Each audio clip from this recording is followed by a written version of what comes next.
The Mexican sun was fierce. My robe and straw sombrero cast a shadow that looked like a malevolent entity of the desert with pointed head and wide, floppy wings. Given my violent past, it seemed a good likeness. Only 2 young girls were sharing the mountain with me, and they were steering clear of my shadow. I caught sight of them now and then as they tugged at the roots of a plant, bending their slender bodies to the task, their thin arms strong. The wax of the plant would bring their mother money enough for flour and rice and a handful of beans. They didn't know that through my habit, I sent money to their mother and to the other mothers of the village, so they might buy something for themselves, a dress, a mirror, some new sandals. The local drug lord did the same, so both God and the devil were working the same street.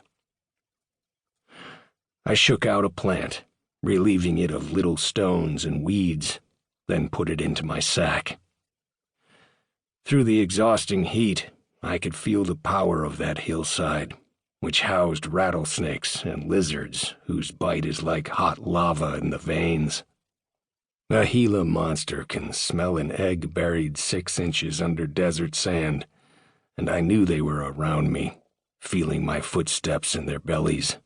It was an atmosphere that tuned the spirit. Venomous reptiles give you a picture of the world as it really is, and you are a fool not to know that.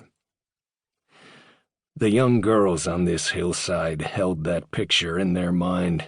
They might be children, but they weren't fools.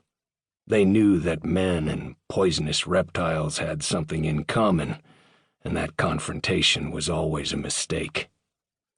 They stayed away from me as they stayed away from all men. You can sell a bag of cocaine only once, but you can sell a girl many times a day. Whenever I glanced their way, I could see they were ready to make a run for it. What a childhood! And what would they be as young women? I couldn't see their future. As for my own, monasteries around the world are the refuge of hunted men.